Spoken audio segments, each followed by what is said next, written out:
Hey, good morning. Happy Sunday. So I have some deep thoughts this morning to share with you. And of course it came to me in the shower, as do so many brain sparks. So have you ever had a situation in your life where, and if you're female, you likely have, where you've had someone make a comment about you, either to you directly or to someone else, and it got back to you. Someone's made a comment about you, they've said something about you, they've sort of insinuated something about you, implied something about you. They just made some sort of comment, either to you or indirectly.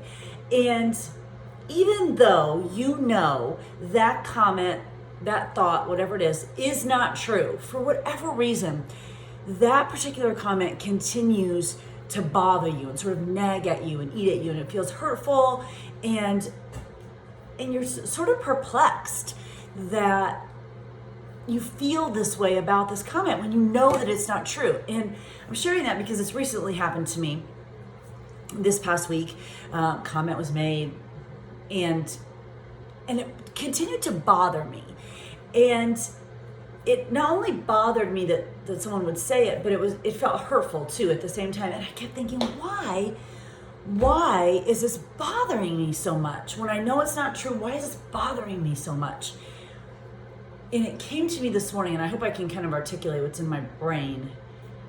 It came to me this morning that those comments, those kinds of comments, I think bother us so much, not because we're concerned or worried about what that person might think or what that person believes. I think it's because somewhere deep in our psyche, we believe what they said is true. Does that make sense? We know cognitively that whatever was said, whatever comment it might be, is not true. That's not really who we are. There is sometimes that inner mean girl that comes out, and it's that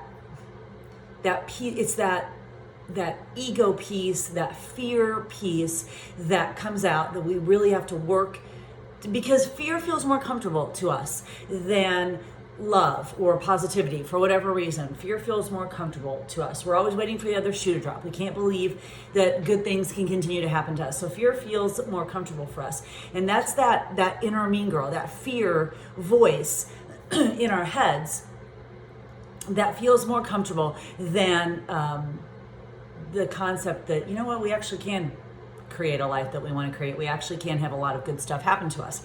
And so when comments like that are said, or they come back to us or whatever, and we know that's not true, but why is it bothering me so much that someone would say that about me? I think it's because we have a piece down deep somewhere that maybe believes that that's true, or is worried that that's true, even though likely it's not. There's that inner mean girl, that fear down deep in our soul, in our brain, in our psyche, that maybe believes it's true. And so that comment, it doesn't matter from whom it came or what was said, bothers us so much because, not because they think it's true, but because we might think it's true. Okay, I know that's deep, isn't it? Because I had that happen to me this week. And there was a comment that was said, and there was an implication that was made, and I kept thinking, why does this bother me so much? And it's because I, like so many of you, deal with that imposter syndrome, that idea that all of this is a fluke. And you know what's so interesting? What award show just happened? People's Choice maybe, and the singer Pink, who I think is so awesome, got awarded some award. I should have looked it up before I started talking about it, but I didn't, so here we go. And she got awarded some award, and her quote, I just saw it somewhere, it was something like, "This feels like the biggest fluke ever, thank you for letting me be the biggest fluke ever, whatever." her point being like, she can't believe this is still happening to her, that there's a part of her probably that still is like, what, how is that, how am I making this my career? So even people at that level who have this incredible success still deal with this inner mean girl, this fear inside that it's all not real, that someone's going to find out that we're a fake. And if someone like Pink, who has so much success and is so talented and has been talented and successful her entire, she's leveraged her talent into such an incredible successful career, long term, not like a one hit wonder, but like a long term. So clearly it's real. Like, this is not a fluke. This is real. And yet she's dealing with a little bit of this can't be real syndrome, this imposter syndrome. So someone who's got that long-term success and has worked super hard to create it deals with that. Why would we think we wouldn't, And we all, women especially, maybe women only. I don't think so. I think all humans have this. I just think women maybe have it a little bit more. Have this sort of imposter syndrome, this idea that we're sort of fake and people are going to find us out, that this really isn't real. And I think when there are certain comments or situations that happen that we can't seem to get rid of, we keep coming back to them, they keep bothering us, I think it's because those comments or those situations, for whatever reason, have a direct line into that imposter syndrome that we are already feeling. So, okay, there it is. This comment was made. It continues to bother us. Why is that? Is it because it kind of connects into what we're already feeling about ourselves? Okay, cool. Because at the end of the day, it doesn't really matter what anybody else thinks about you. It matters what you think about you. And if you are living the life aligned with your goals and your dreams and your values. So when someone else makes a comment like that, all that fear does is clarify what we're already feeling.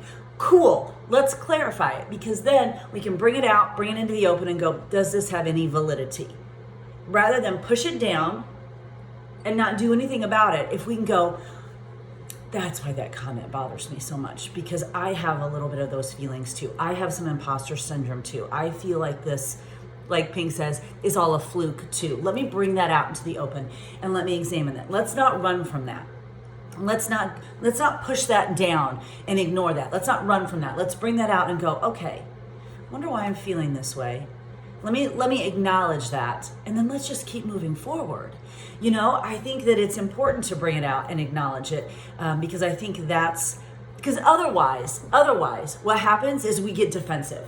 And well, why'd she say that? And she did, and it's this really crappy space that we get into in our head that does not make us feel any better and certainly doesn't create any kind of positive outcome whatsoever. But if we go, that comment is really bothering me. Why? I think it's because maybe I kind of feel like that too. Maybe that's what I believe about myself. Let me get that out into the open and take a look at that.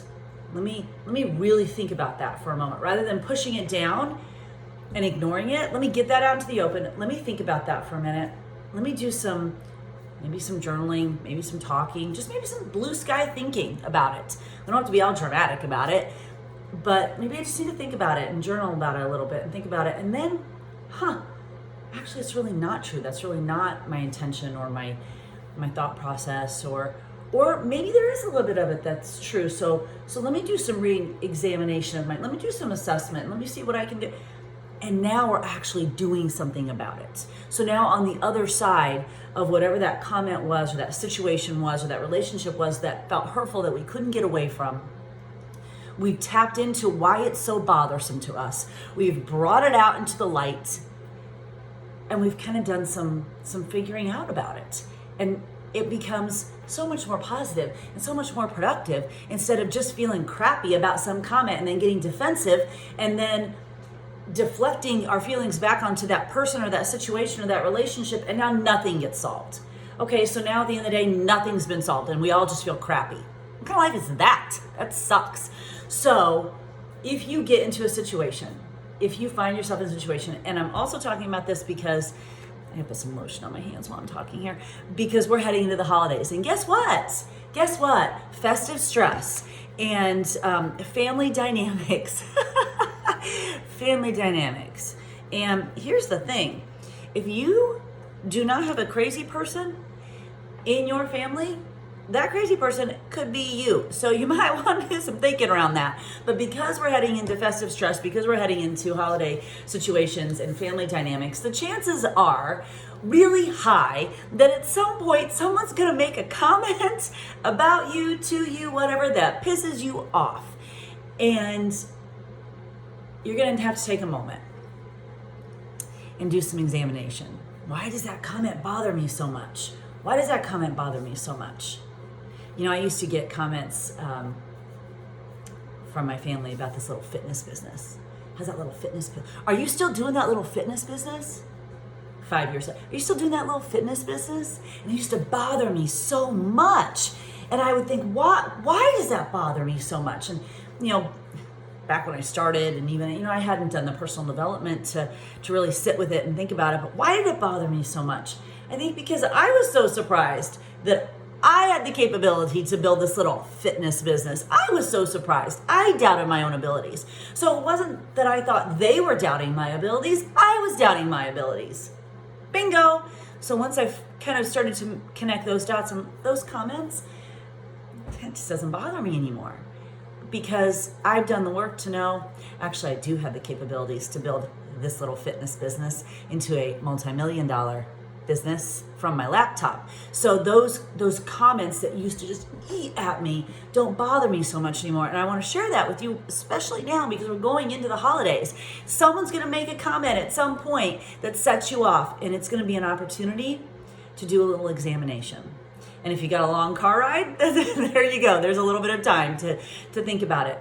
But rather than getting defensive about it, and rather than deflecting it back to them and just making the entire situation bigger and more dramatic than it is, and making you feel worse than you should, take a moment. Take a moment. Take a beat. Take a breath. Think about the comment. Why does it bother you so much? Is there something in there that resonates with you as how you feel about yourself? Cool. Journal about it. Write about it. Think about it. Dig it out. Bring it into the light. Examine it for validity. If it's not valid, chuck it. If it is, think on it. Do something about it.